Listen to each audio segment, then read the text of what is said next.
예수님의 눈으로. 예수님, 1996년 7월 14일. 필립보, 여행 다녀온 이야기를 해보아라. 고향집에 다녀온 필립보에게 물었다. 별로 할 만한 이야기가 없습니다, 주님. 가족을 다시 만나게 되어 반갑고 좋았지만 빨리 주님한테 오고 싶어서 혼났습니다. 필립보는 거의 외치고 있었다. 가족들의 사랑은 하느님께서 주시는 아름다운 선물이다. 소중하게 생각하고 즐겨야 한다. 그러나 항상 하느님의 사랑이 우선이라는 것을 기억하여라. 하느님을 사랑하면 너희 생활에 항상 사랑이 따라오게 되는 까닭이다. 모든 것은 하느님의 사랑으로부터 나온다. 그래서 너희가 하느님을 사랑하면 모든 사랑의 원천과 결합하게 되는 것이다. 그렇게 되면 자기 안의 사랑이 점점 자라나서 주위로 퍼져나가게 된다. 필립보, 뭔가 좀 더 이야기할 것이 있을 것 같은데 어서 말해보게나. 무슨 일이 있었는지 알고 싶은 베드로가 독촉을 했다. 잊고 말고 주님의 이름이 모든 이스라엘 사람들의 입에서 오르내리고 있다네. 사람들을 만날 때마다 그들은 주님께서 베풀어 주신 기적에 대해 이야기했다네. 그리고 주님, 많은 사람들이 주님께서 자기네 동네로 와 주시기를 고대하면서 주님께서 오실 날을 기다리고 있습니다.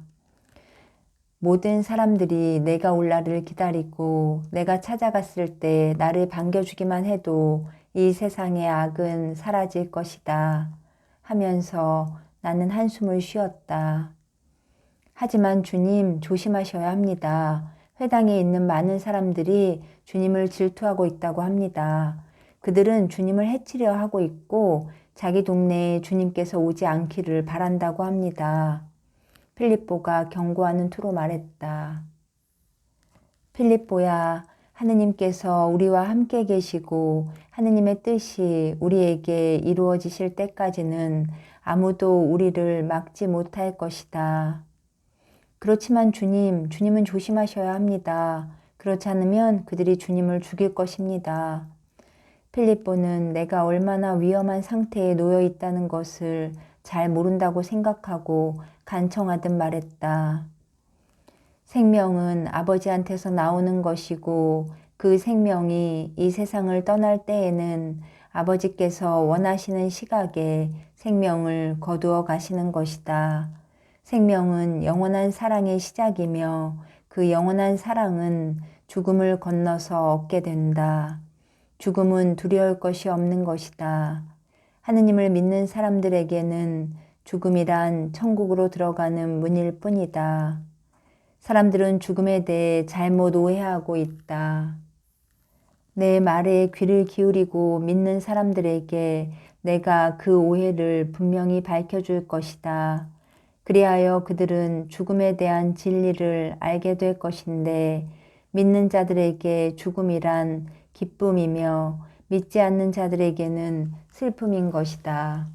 죽음은 착하게 사는 사람들에게는 선물이 되고 죄를 짓는 사람들에게는 슬픔이 될 것이다. 제자들은 내가 한 말을 묵상하며 한동안 침묵을 지키고 있었는데 유다가 정적을 깨뜨리고 한마디 했다. 배가 고파 죽겠는데 뭘 좀 먹읍시다.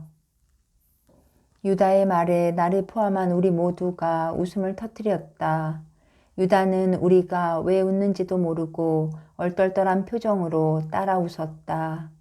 우리가 식사를 준비하기 시작하고 나서야 유다는 환하게 미소를 지었다. 식사를 마치고 떠날 준비를 하고 있는데 야고보가 나에게 와서 조용히 말했다. 주님, 필립보는 예루살렘으로 가는 것을 걱정하고 있습니다.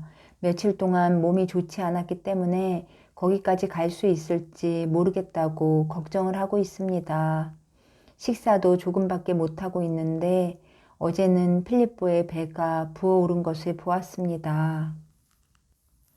야고보야, 필립보에 대해서는 더 이상 걱정 안 해도 된다. 이제는 다 나았다. 감사합니다, 주님. 야고보는 내가 한 말을 조금도 의심치 않고 믿었다. 길을 떠나 한참이 지나서야 필립보가 내게 왔다. 주님, 오늘 주님께서 오시기 전까지 몸이 좋지 않았는데 주님을 보는 순간 아픈 것이 씻은 듯이 사라졌습니다. 어제만 해도 예루살렘까지 주님과 함께 갈 엄두가 나지 않아서 제가 짐이 될까 걱정이었습니다. 그런데 지금은 이 세상 끝까지라도 걸어갈 수 있을 것 같습니다. 몸이 좋아졌다니 다행이구나. 같이 가지 못했다면 얼마나 내 생각이 났겠느냐. 주님, 고향에 가 있는 동안 저는 주님 생각만 했습니다. 주님 곁에 있고 싶어서 가슴이 아팠습니다. 어떤 때는 울기까지 했는걸요. 필립보는 겸언쩍어하며 말을 했지만 그가 진심으로 말하고 있다는 것을 나는 알고 있었다. 나는 언제나 필립보 너와 함께 있다. 그리고 앞으로도 너와 함께 있을 것이다. 내가 혼자 있을 때나 위협을 당할 때, 고통을 받을 때나 있고 싶지 않은 곳에 있어야 할 때, 그리고 가고 싶지 않은 곳으로 가야 할 때도 항상 내가 내 곁에 있다는 사실을 알고 안심하여라. 내가 언제나 너와 함께 있을 것이고 결코 너를 버려두지 않을 것이니 안심하여라. 그 순간 나는 나를 위해 고통을 당하고 목숨까지 바칠 사람들을 생각했다. 주님, 제가 고향에 있을 때도 주님의 현존을 느낄 수 있습니다. 직접 뵙는 것과 다르긴 했지만요. 필립보, 너는 나를 직접 보고 있으니 참으로 축복을 받은 것이다. 장차 올 시대에는 나를 보지 못하면서도 나를 알게 되는 사람들이 많이 있을 것이다. 나를 위해 모든 것을 바칠 그 사람들은 나를 눈으로 볼 수는 없어도 나의 현존만으로도 힘을 얻게 될 것이다. 그리고 말로 다할 수 없는 큰 보상이 천국에서 그들을 기다리고 있을 것이다. 하느님을 위한 희생이었기 때문에 받을 그 보상을 이 세상에서는 도저히 상상할 수 없는 것이다. 내 아버지께서 천국에 들어오는 많은 사람들을 환영하시는 모습과 우리 천주 성삼의 사랑이 그들에게 영원토록 쏟아지는 모습이 내 눈앞에 펼쳐지고 있었다. 필립보가 물었다. 많은 희생들이 있겠습니까, 주님? 나는 필립보를 쳐다보면서 그의 죽음을 보았다. 그리고 나를 위해 목숨을 바칠 수많은 사람들도 보았다. 그만하자, 필립보야. 그만하면 됐다. 나는 어두움에 빛을 밝혀줄 그 모든 순교자들의 사랑을 보면서 눈물을 삼켰다. 뒤에서 따라오던 베드로가 우리한테로 와서 필립보를 껴안으며 말했다. 돌아와서 반갑네, 필립보. 자네 생각을 많이 했다네. 다시 돌아와서 나도 기쁘네. 마음이 다시 편안해졌어. 필립보는 미소를 지으며 말했다. 정겨운 우정을 나누는 그들을 바라보며 여러 생각이 지나쳤다. 이 세상의 두 친구, 그리고 내 사랑에 의해 죽음으로 결합될 두 순교자들. 나는 터져나오는 울음을 막을 수가 없었다. 베드로와 필립보가 어쩔 줄 몰라하며 내 손을 잡고 물었다. 주님 괜찮으십니까? 저희들이 어떻게 해드릴까요? 아니다. 아무것도 아니다. 걱정하지 말아라. 너희들의 사랑이 얼마나 깊은지를 생각했을 뿐이다. 치미는 울음을 눌러 참으며 걷는 동안 다른 제자들은 묵묵히 나의 뒤를 따르고 있었다. 예수님, 1996년 7월 15일, 얼마 안 있어 우리는 한 마을에 도착했다. 마을은 쥐 죽은 듯이 조용했고 한 사람도 눈에 띄지 않았다. 심지어는 가축들도 보이지 않는 텅 빈 마을이었다. 마을 중간쯤까지 들어섰을 때 옆에 있던 야고보가 말했다. 여기는 왠지 무섭습니다, 주님. 조용한 것이 무섭다는 말이냐? 아니요, 인기척이 없는 것이 오싹하게 합니다. 무서워하지 말아라. 두려움에 사로잡히게 되면 악이 일어나게 되는 것이다. 하느님께 의탁하여라. 그리고 하느님께서 너희를 보살피고 계시니 그분을 신뢰하고 마음을 가라앉히도록 하여라. 바로 그때 멀지 않은 곳에서 비명소리가 들려왔다. 따라오너라. 무슨 일인지 가서 보자. 나는 제자들에게 손짓을 했다. 비명소리가 난 쪽으로 가는 도중에도 또 다른 비명소리가 연이어 들려왔다. 가까이 이르자 로마인들의 웃음소리와 고함을 치며 욕하는 소리가 들렸다. 작은 계곡으로 더 들어가자 온 동네 사람들이 다 모여있는 것이 보였다. 동네 사람들 앞에는 로마군 기병대가 둘러서 있었다. 십자가를 2개 세워 놓았는데 젊은 남자 둘이 매달려서 죽어가고 있었다. 매를 몹시 맞은 것 같은 3번째 남자도 십자가에 못 박히기 직전이었다. 그 남자는 고통 중에서도 이스라엘을 위하여 라고 계속해서 외쳤고 군중들은 입을 다물고 이 광경을 지켜보고 있었다. 외침소리를 막기라도 하려는 듯 로마 군인들이 그 사람의 손에 큰 못을 박자 그는 고통으로 몸을 뒤틀며 몸부림쳤다. 로마 군인은 땅에 눕혀져 있는 십자가를 가로질러 서서 그 젊은이의 얼굴에 침을 뱉으며 말했다. 저주받은 이 나라를 위해 한다는 게 고작 이 꼴이군 그래.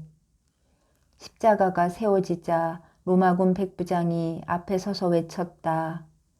로마를 거역한 자는 모두 이렇게 되는 것이다. 나중에라도 용감해지고 싶은 사람이 있거든 이 모습을 기억해 두어라.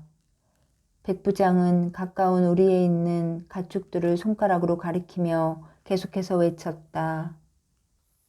이 자들을 도우면 어떻게 되는지도 잘 보아두어라. 백부장이 신호를 하자 로마군들이 가축들을 학살하기 시작했다. 십자가 위에 있던 젊은이가 고통 중에 소리쳤다. 가축들이 무슨 잘못이 있다고 그러는 거야? 그냥 놔둬. 백부장이 그 젊은이를 올려다보며 말했다. 내 친구들이 범한 죄를 혼자서만 다 받겠다 이거지? 용감도 하군 그래. 이거나 받아라. 백부장은 부하가 차고 있던 창을 뽑더니 날 없는 쪽으로 젊은이의 배를 심하게 가격하기 시작했다.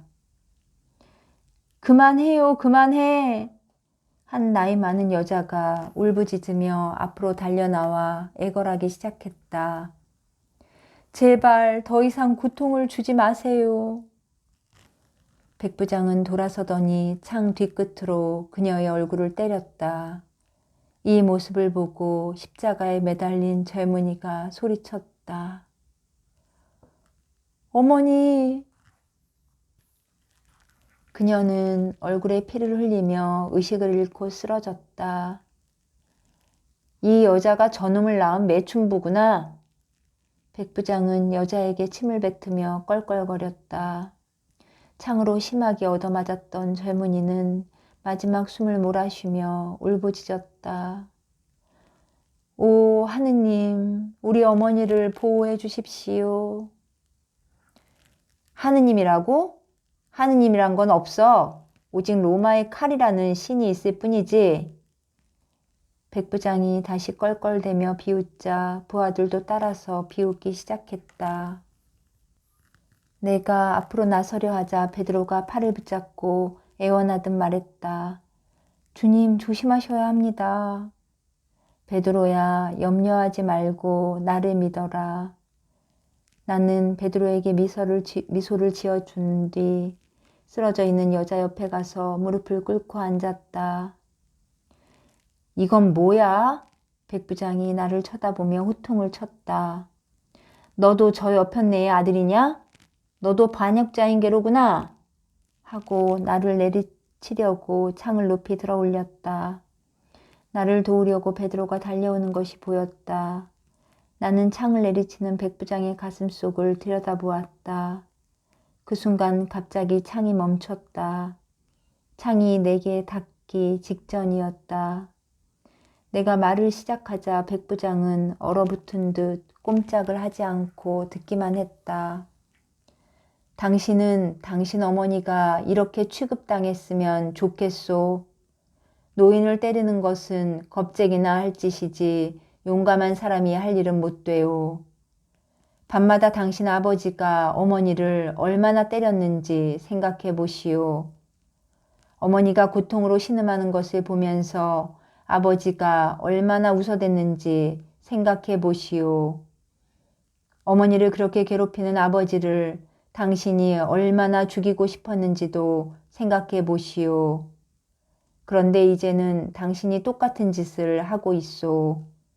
그런 행동을 하는 아버지를 그렇게 증오하던 당신이 이제는 그 아버지의 횡포를 그대로 모방하면서 따라하고 있는 것 아니요. 백부장은 비틀거리며 뒷걸음치더니 더듬거리며 물었다. 그걸 어떻게 아시오? 나는 알고 있소. 당신이 부인을 어떻게 대하는지도 알고 있소. 당신은 아버지의 발자국을 따라가고 있는 것이오. 어렸을 때는 절대로 아버지 같은 사람이 되지 않을 것이라고 맹세했던 당신이지만 이제는 아버지와 똑같은 사람이 되었소. 어떻게 그걸 다 아시오? 기가 질린 백부장은 더 심하게 말을 더듬거렸다. 어느 날 밤 어머니를 보호하다가 아버지한테 매를 맞아서 거의 죽다시피 했던 한 소년을 알고 있소. 아버지는 그 소년을 컴컴한 방에 가두어 놓고 며칠 동안 음식과 물도 주지 않았소. 다시는 상처받지 않겠다고 맹세했던 그 소년은 나이가 들자 로마군에 입대하여 힘센 남자로 성장하였소. 가슴에 증오를 가득 품고 집으로 돌아온 그는 아버지를 때려서 죽게 했소. 분노와 증오가 끌어넘치는 남자로 변한 소년. 사랑을 모두 잃어버린 그 소년이 바로 당신 아니오. 죽음과 파괴와 분노로 얼룩진 그의 한평생이 내 앞에 펼쳐지는 것을 보면서 그에게 말해주었다. 완전히 풀이 죽은 백부장은 나를 유심히 쳐다보았다. 부하 두 사람이 나를 때리려고 달려왔을 때 백부장이 외쳤다. 멈춰라. 이 사람을 그냥 놔두도록 해라. 쓰러져 있던 여자가 정신을 차리고 일어나 앉았을 때 나는 마지막으로 백부장에게 단호하게 말했다. 당신의 어머니를 잊지 마시오. 나만이 백부장의 눈가에 어린 눈물을 알 수 있었다.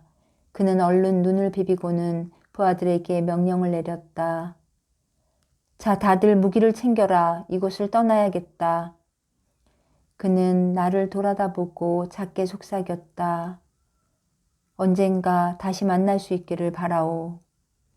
그런 다음 그는 말에 올라타고 부하들과 함께 마을을 떠났다. 나는 우리가 다시 만나게 될 것을 알고 있었다.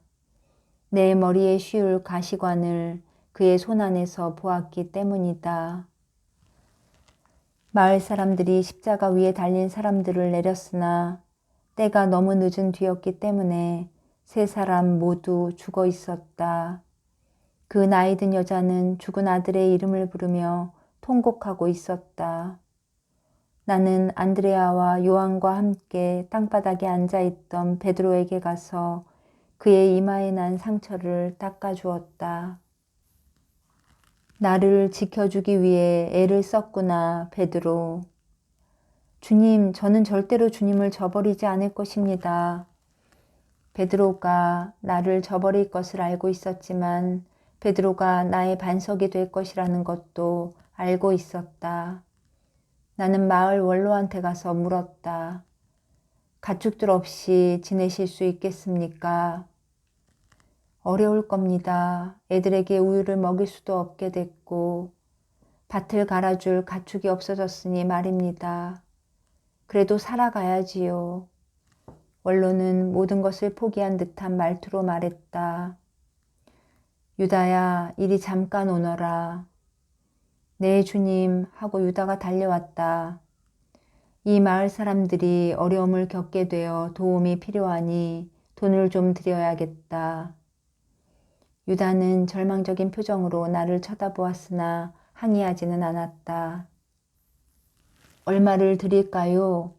우리가 가진 것 중 절반을 드려라. 예, 그렇게나 많이요?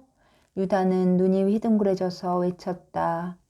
그렇다. 이 사람들은 도움이 필요하고 우리가 그 도움을 줄 수 있으니 더 이상 생각할 것 없다. 알겠습니다, 주님. 유다는 주저하면서 외투에서 돈주머니를 꺼내어 돈을 세기 시작했다. 마을 원로가 말했다.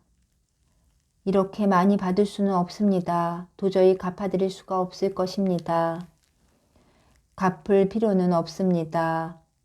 원로를 안심시키고 나서 유다를 돌아보며 명령했다.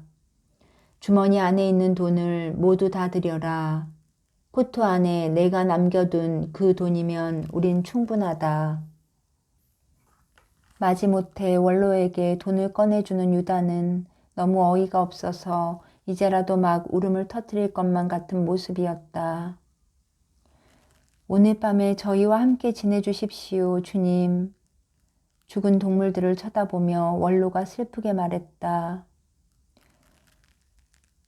오늘 밤에는 고기를 먹게 되겠습니다. 나는 유다가 마음속으로 적어도 오늘 저녁 식사는 잘 먹게 됐군 하고 생각하는 것을 보았다.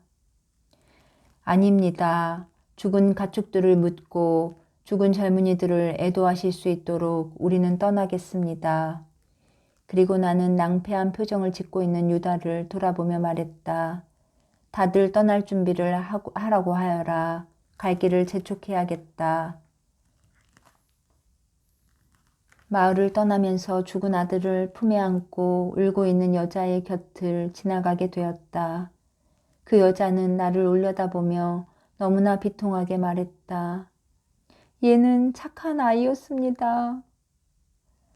그렇습니다. 착한 마음을 지니고 있었습니다.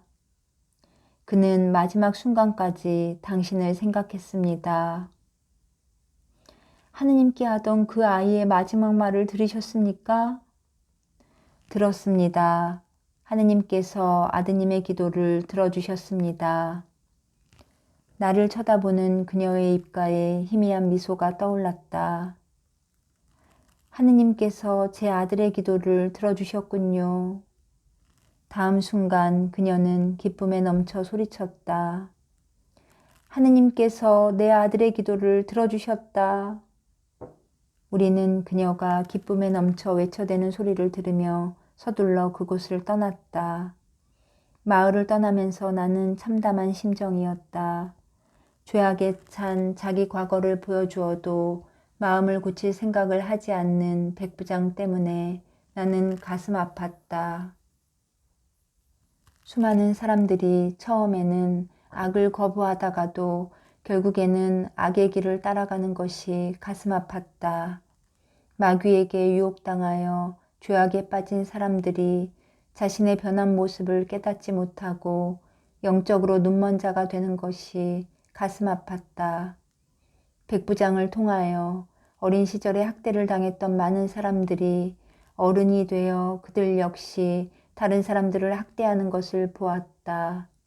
그들은 자신을 괴롭혔던 악에 등을 돌리고 내적 고통을 극복하기 위해 하느님의 사랑을 받아들이지는 않고 자기가 당한 고통을 다른 사람에게 다시 전가하고 있는 것이다. 죄와 악은 세대에서 세대로 전해지고 있다. 자신들이 당한 고통으로 인해 분노와 증오를 품고 있는 사람들을 통하여 죄와 악은 자라나고 퍼져나간다. 그러나 사람들이 사랑만을 추구한다면 악의 행진은 멈출 것이고 고통은 사랑의 기쁨으로 변하게 될 것이다. 언젠가 영적 눈머름에서 눈을 뜨게 되는 날이 오면 그들은 자기 자신이 어떻게 그런 죄를 지었을까? 어떻게 그런 악을 용납했을까? 어떻게 하느님을 그렇게 괴롭혀 드렸을까? 하고 후회하게 될 것이다.